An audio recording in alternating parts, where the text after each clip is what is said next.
Okay, so with lesson planning, this is the form that I want you to use, and it follows along with the assignments page. I walked you through the assignments page once before, but I wanted you to see some context for what would be going in this form. I also altered the form a little bit since the last time I've used it.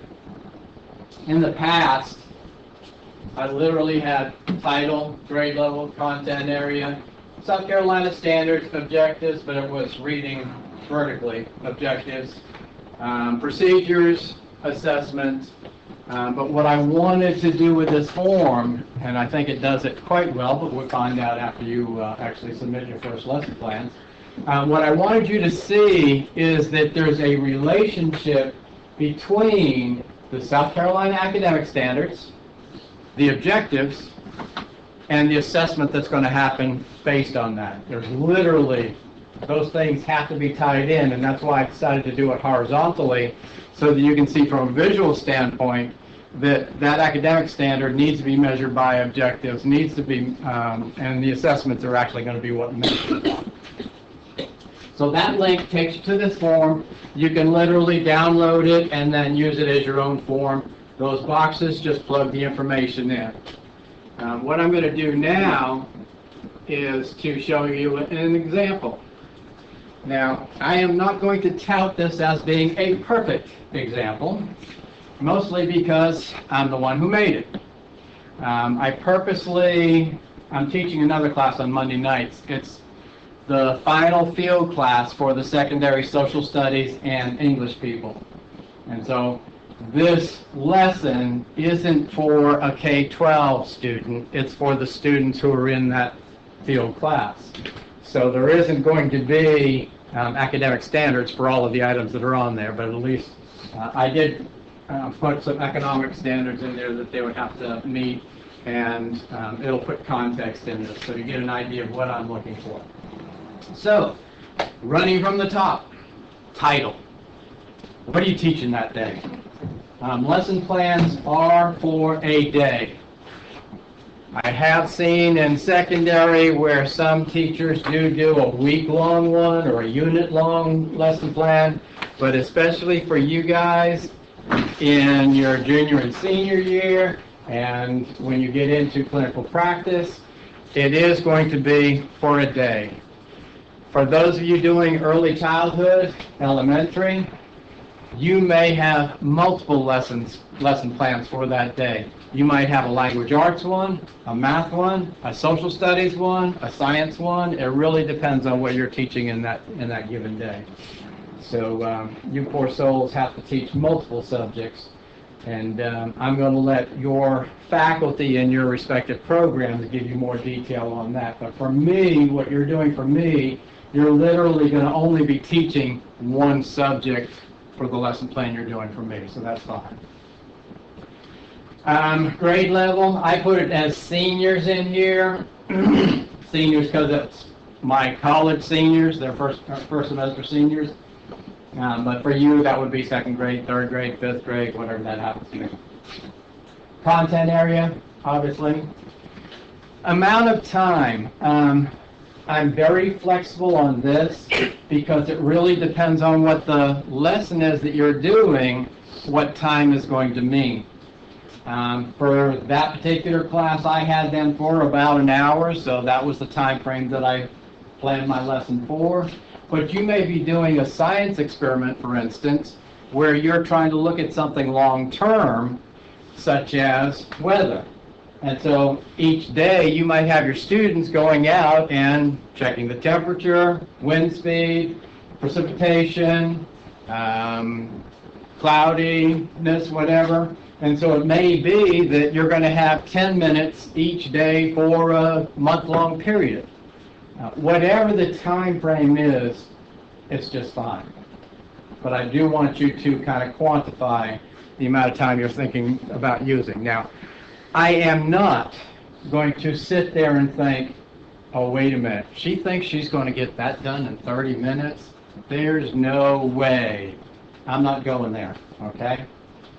because it's not my classroom, it's not my kids, it's not my cooperating teacher that you're working with, and I may very well be wrong. I didn't teach early childhood, so I have no right to qualify or quantify the quality of that. So moving on down. With the academic standards, I did make this a link.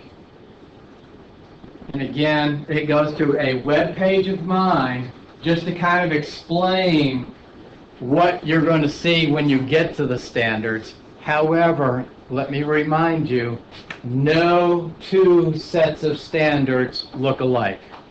The language arts standards were put together by one group.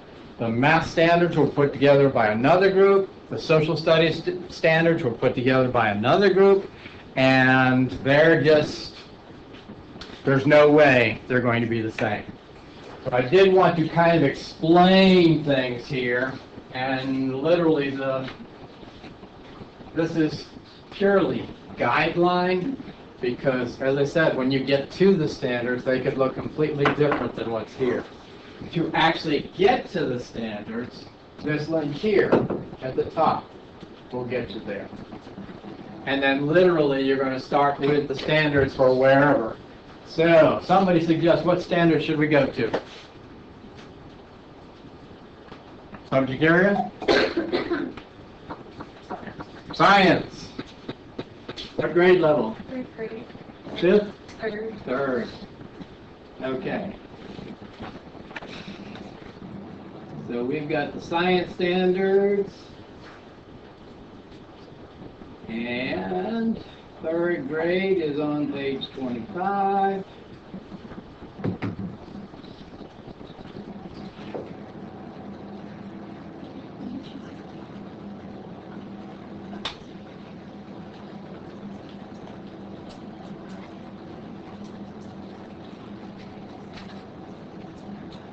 Grade 3, Science and Engineering. Okay? With this, the standard itself, and like I said,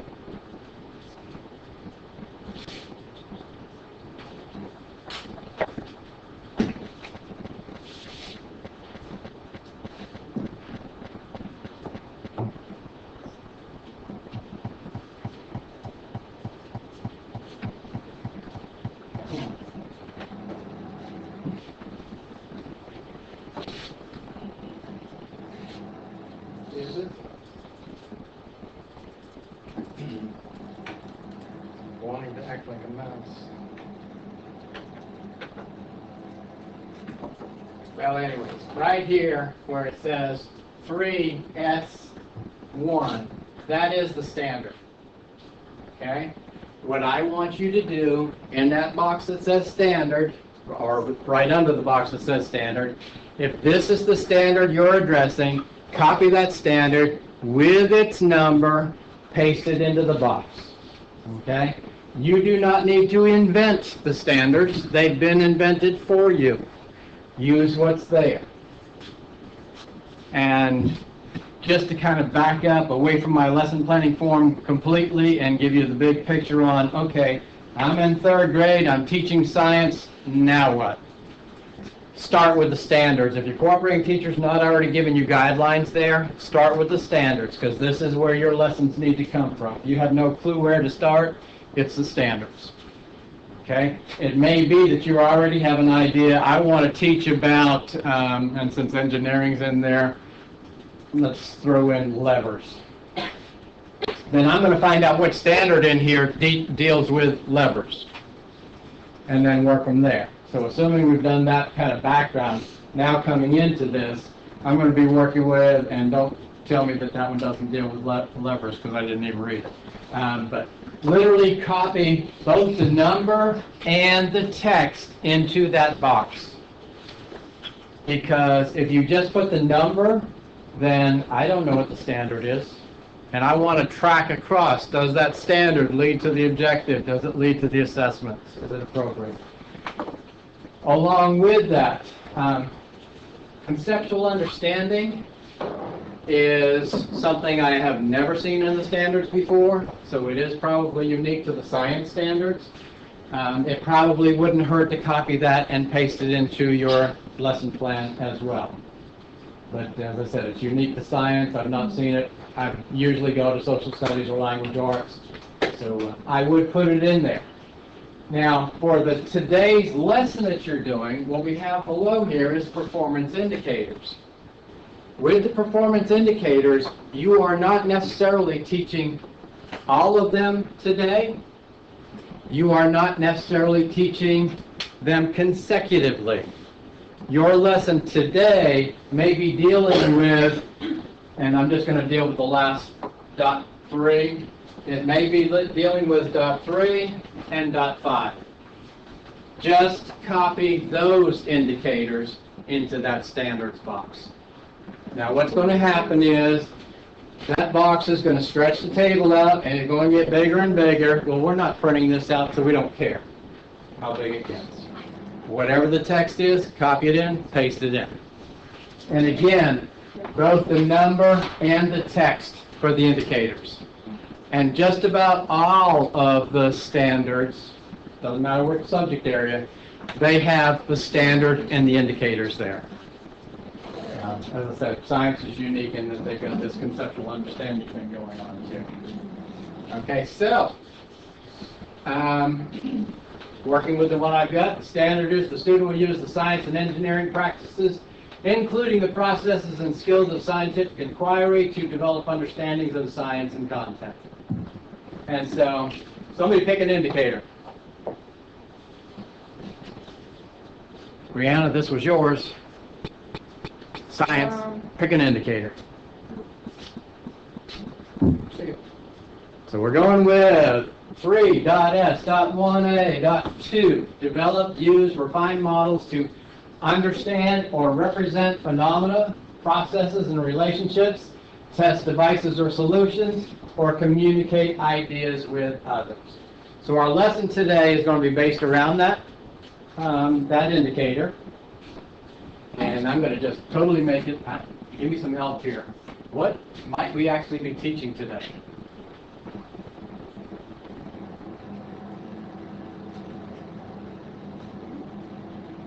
I'm going to give you an idea, and again, this totally spur of the moment. One thing I didn't show you, which sometimes, depending on time, I do. There's a video that I have access to called The Great Marshmallow Challenge. Anybody familiar with it? Any guess what it might be? It is where you place on the table in front of the group a marshmallow, about 6 pieces of spaghetti, raw spaghetti, a length of tape, some scissors, and throw some paper clips in there. And the idea is that they're going to build the tallest structure to get that marshmallow as high off the table as possible. Okay? So somehow we're going to fit that into this. So we're understanding and representing the phenomena, the processes, and relationships. So basically we're having to deal with engineering things like best support for the weight of the marshmallow, those kinds of things. There'll be a lot of trial and error going on with it. But let's go with that being our lesson for the day. With that being said, I'll give you a little background on this Great Marshmallow Challenge. It's a TED Talk, if I remember. I'm sure you've all seen TED Talks somewhere along the line. In this particular one, the man who's doing the presentation, he said, do you know what group does the best job with this particular challenge? They've got a time frame that they've got to be into, and they've got to build this. What group do you suppose would do the best? One would hope they would do the best. Architects. If an architect can't build a building that stays up, we got a problem. So they do the best. Any guess what the second best is? Kindergartners. As opposed to business people, college students, Business people, college students, the way you approach this, how would you do this? For a group, how are you going to do this?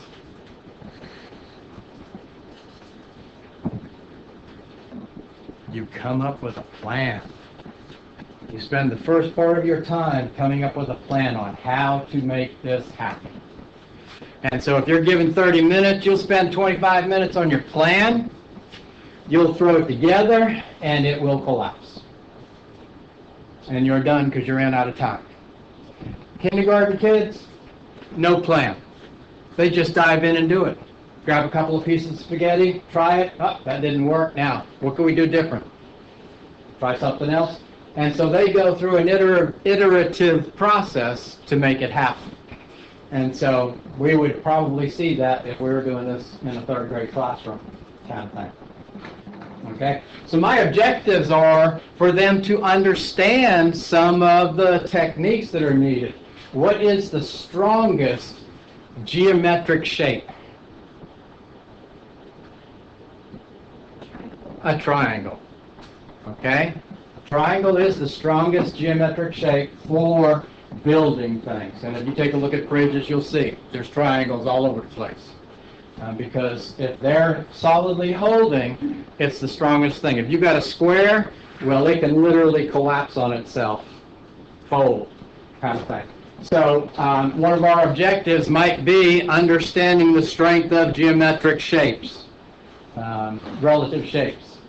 And then let's follow this across, because we've got our standard, we've got our indicator, our objective we have is to understand geometric shapes and the strength therein. Our forms of assessment, I've got two kinds of assessment on here. Formative assessment. Anybody know what formative assessment is? It happens while you're teaching. There's an old saying in teaching, monitor and adjust. Formative assessment is the monitoring part of that. You're checking to see, are your kids understanding the lesson as you're teaching it? So as I'm doing this, how could I be checking whether or not you're learning my lesson about the lesson planning process? I'm already doing it. I'm actually doing a couple. I'm asking questions. And you're going to find out asking questions is a very critical technique for you to have. It's one of those things that's going to be measured when you get into clinical practice when we do the adept form to observe you. And so there is a place there, strictly, the heading is questioning. Don't just ask them, if I'm teaching a lecture on the Civil War, don't just ask the students, okay, when did Lincoln sign the Emancipation Proclamation? Okay? That gives you a strict answer, but you want to make sure that your students are not just parroting back the notes they wrote down. Because all that does is tell you whether or not A, they have notes, and B, they can read their notes. That doesn't tell you whether or not they actually understood the lesson that you were teaching. So asking them to put it in their own words, but asking questions along the way, walking from the group to group to group, and monitoring. The other one is observing. You can literally see in somebody's eyes whether or not they're understanding what you're teaching them. It's a skill, again, that you'll develop. So those are two ways of doing that. Quizzes fall into this. You may have seen things like Kahoots, and some of these different electronic assessment techniques, poll everywhere, kinds of things, clickers in your classroom. But any method that you, as you're teaching, can check to see is learning happening. And based on that, your understanding of whether or not learning is happening, you carry on the same pace, you slow it down, you speed it up, you go back and reteach, you do whatever necessary. That formative assessment is critical to you being successful. Summative assessment happens after all the teaching's done. So what do you think that might be? Tests.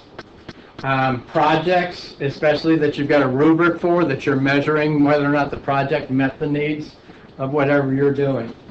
So those are the kinds of things that you're looking for there.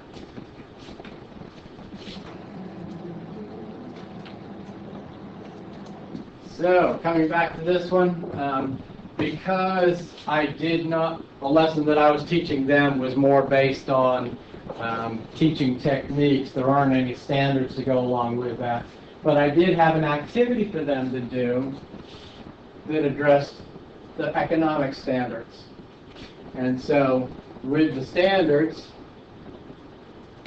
I had objectives. I wanted them to be able to describe a lesson using the inquiry arc, it's secondary social studies method of teaching, and the 4 dimensions. How was I going to measure that formatively? I was going to monitor it because I had them broken up into groups. I was moving from group to group, monitoring the discussions that they had in those groups, asking questions, kind of thing. And then I did have for them a group activity report out that they had to do at the end of the discussions. Again, that was their final kind of thing. We didn't take it to the stage of actually having a test on this. Do not feel you should only have one objective. Multiple objectives are just fine. Do not feel you only have to have or should be restrained to one standard. And in fact, it's actually a good thing if you're addressing more than one standard. And using your first lesson plan as an example, I want you to be teaching literacy with that lesson plan, using technology. We'll talk more about that in a minute. But the lesson itself does not have to be on how to read. You might be saying, well, wait a minute, I'm a math teacher, or I'm a social studies teacher. I'm not teaching literacy. Yes, you are. There's something in South Carolina called Read to Succeed. It's legislation that says you will be teaching reading and writing. And so you may, for this lesson plan, the first one you're doing, may be teaching math, but it's also going to have a literacy component. And so you might have standards in here dealing with math, but it's quite appropriate to also have language arts standards in there as well. And the more that you hit, the better things are. But what I'm looking for is, for each standard that you are doing, that you got at least one objective, and then how are you going to assess that? If you have 3 objectives that are dealing with the same standard, literally copy and paste the standard over again. That's fine. Or you can put in there, same. I'm good with that. Just so that I know what standard your objective is tied to. And I will accept in this, it may very well be that you actually have to teach how to do word processing in this process if you're choosing to use a word processor. If you want to include objectives for that, that's fine. There is no standard that would be associated with that. I don't mind that, but what I don't want to see is that the only thing you're teaching in here is how to use the word processor. I want to see some academic standards as well. Don't feel like if you're using the word processor that you have to teach that. It may very well be that you got students who already know how to use the word processor. And again, I mentioned word processor because that may be the tool you're using to do the technology literacy part of this lesson plan. Questions about the relationship going across? Every standard should have at least one objective. Every objective should have ways that it's going to be assessed. Conceivably, you might not have a formative assessment going on for a particular objective. You might not have a summative assessment going on for a particular objective, but there better be some formative assessment and some summative assessment in here. As I said, it may be that the activity was so small that I didn't have any time really to do any kind of questioning kinds of activity. And don't limit yourself to what I put in mind. These are just some of the ways assessment can be done. There's many, many, many, many more ways that it can be done. Moving on down the line.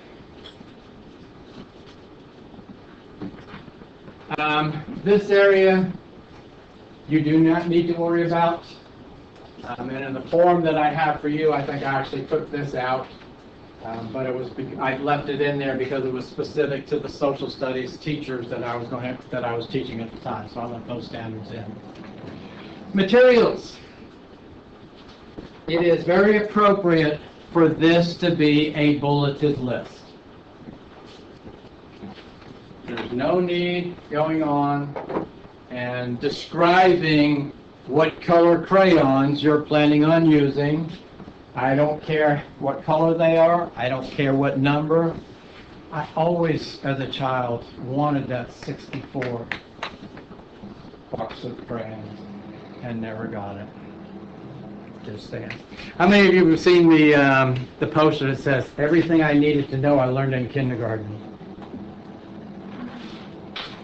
I never went to kindergarten. Hadn't been invented yet. Okay, so the materials. If you needed to teach this lesson, it better be in this list. Okay? The only exceptions for me is it's understood that you got paper and pencils in your classroom. It's understood you've got textbooks in your classroom. They do not need to be listed here. It won't hurt for them to be listed here. And occasionally there's situations where you only use the textbook for particular activities. You don't use them on a daily basis. If that's the case, I'd bother to put them in. Because the idea of the materials list is before you start teaching your lesson, you'll go to your materials list and make sure you got it all ready. Because what happens if you don't have the materials ready? And your kids are waiting.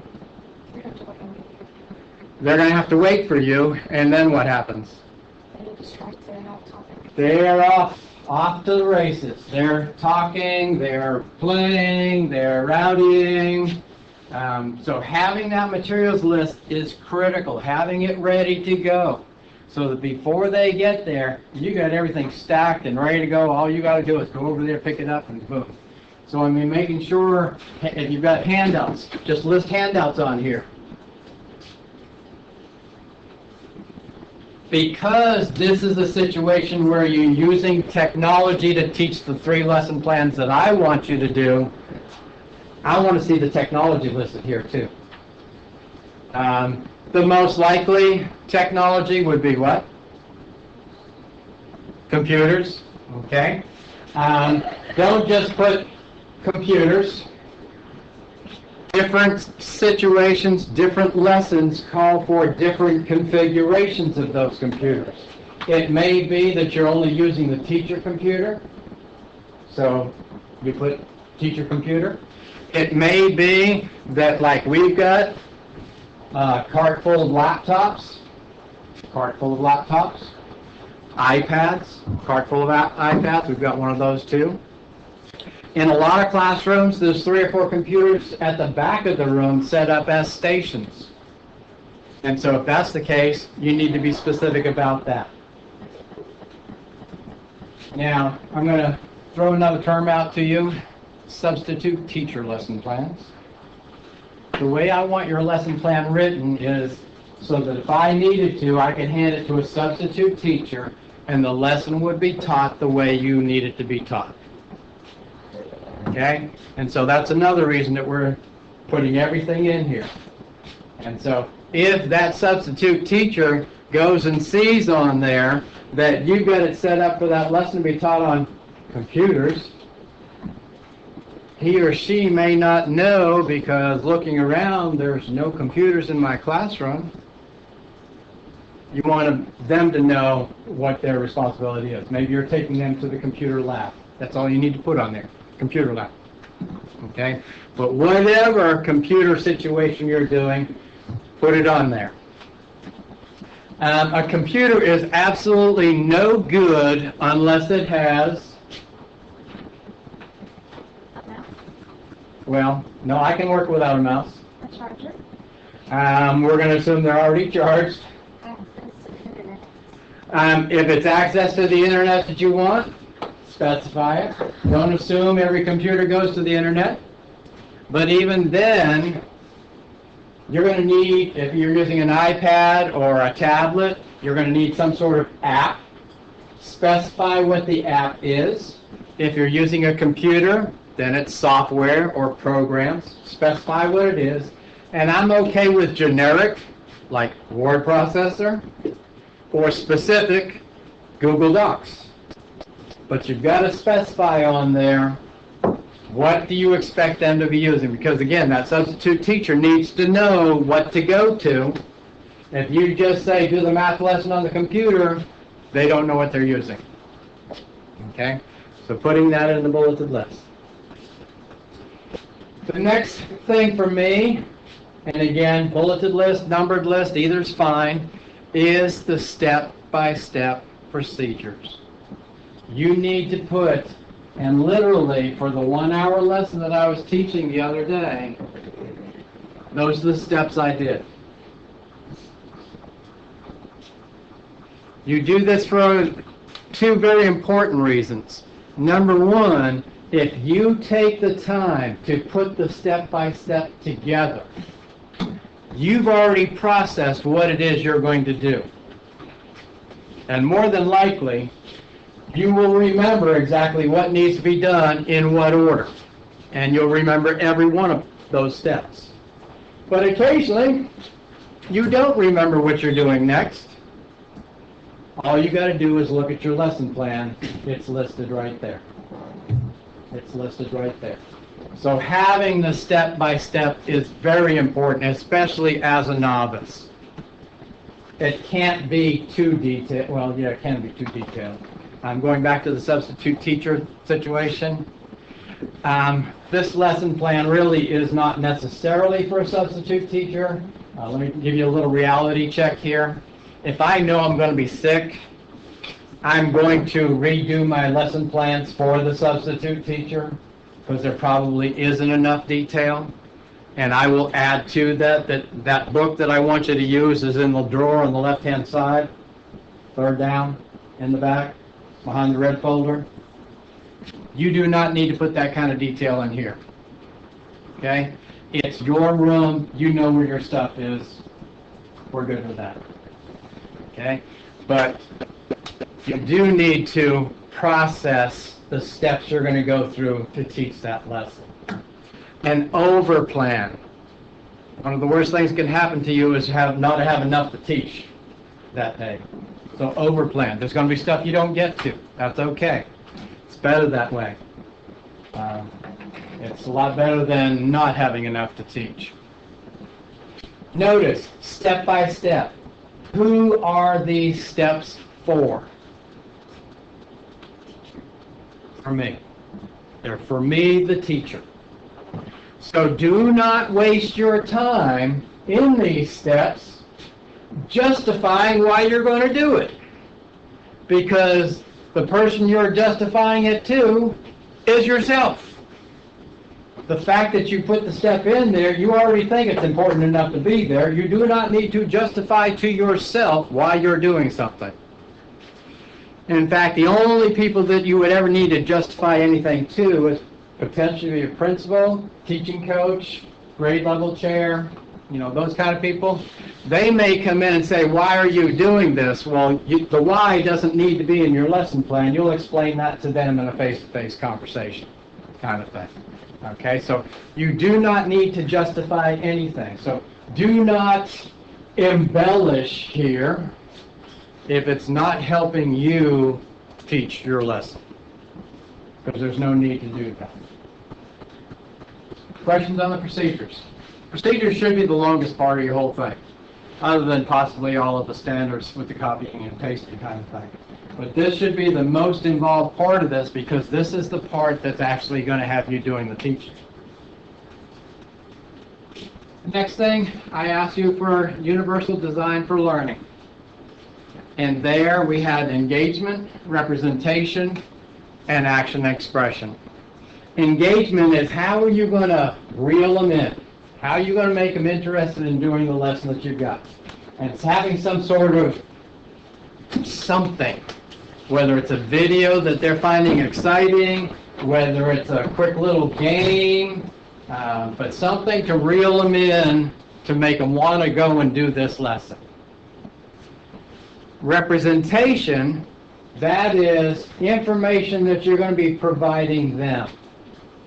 Making sure, and this goes back to the video that we saw, teaching to the edges. Making sure that you've got video for those that are hearing impaired or do their learning best when they're seeing something. Designing to the edges is what was in that video.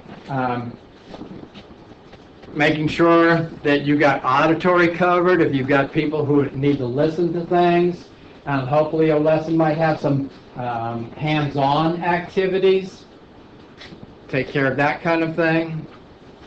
And that's representation. While you've got it teaching the lesson, that you're providing the information in multiple formats as necessary. And then the last, action expression. This is what they're going to do for you. And so it may be that your lesson just has to have a final exam as your assessment, your summative assessment. But what if you've got a student who just can't do exams, or exams are high pressure? Think about what else could I have that student do to prove to me that they really learned the lesson. And so it may be that you may have them drawing things. It may be that you're going to have them creating a video of something, whatever. In this case, I had them presenting information to a legislator. They were doing an economics lesson, kind of thing. So that's the kind of stuff that I expect to be in there. Now, again, I'm telling you, this is not necessarily the perfect model of the lesson, but I wanted, with that particular class, since it's totally new to me, I actually wanted to do a lesson plan because I've never taught it before, and I want to make sure I have everything right. And personally, just to give you a window into how I do things, I literally worked on the lesson plan and the slide presentation that I was doing for them at the same time.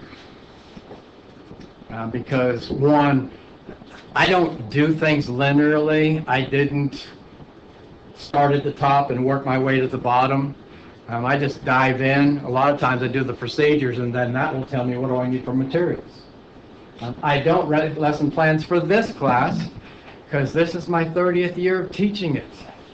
I got it figured out most of the time. Making adjustments all the time, literally right before class today. But I know pretty much when I get in here what I'm going to be doing. And I literally go back to my calendar and just kind of mentally check off each thing to make sure I've covered it. So, questions about the lesson plan? The only other thing that I would tell you is that this first lesson plan that you're doing for me is you teaching a subject. You decide what the subject is. You decide what the grade level is. But I want you using technology to incorporate literacy in that along the way. And you're going to be turning two things into me. One is going to be the lesson plan itself. And as we did with Article 1 summary, it can be a Google Doc or it can be a Word doc. Either way is fine. I don't care. And then the other thing is you're going to have a sample of what the student might be doing to learn literacy and whatever the subject was at that point in time. Now that's going to seem kind of nebulous just because what does he want? And there is no one thing that will check that box off. If you're using technology to teach literacy, I'm going to take you in and show you a paint program in just a minute and the way you might use that to teach literacy. I'm going to be talking a little bit later in class, depending on how much time we've got, some other methods that you might be using to teach literacy. But whatever you choose to do, they're going to have some sort of product that they've created, and you're going to turn into me what that product might look like. Now I'm going to go with the most uncreative possibility whatsoever for that one. That you've got a lesson plan on, let's go with 8th grade, they learn about South Carolina history.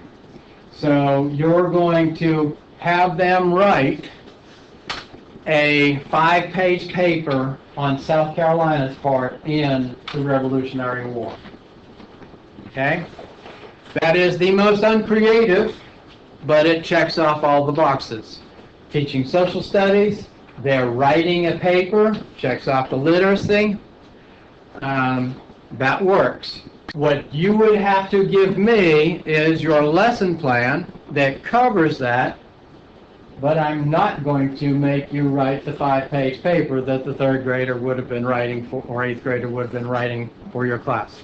And so what you're going to give to me is just a second document, word process, that would just be an outline of what you would expect them to have in that paper. Okay? So it's just a product of, but I don't want you, other things you can kind of create an example, but as I said, if you assign a 400-page paper, I don't expect you to write a 400-page paper from me. Now let me talk about the creativity part of this, because I said that was the most uncreative lesson that you could be doing. It's a valid lesson, so don't cross it off and say, oh, wait a minute, Perkins said don't do that. Perkins didn't say that. He said that it wasn't the most creative lesson that you could be doing. I do, with these and a few of my assignments, assign points to creativity. Know that creativity is totally subjective. And I don't remember how many points I have on this associated with creativity. I'm going to guess it was 10 points, and that's probably right. I will tell you right now, if you assign that 5-page paper, you'll get 7 out of 10 for creativity. Okay? If everything else is perfect, what's your grade going to be? 97.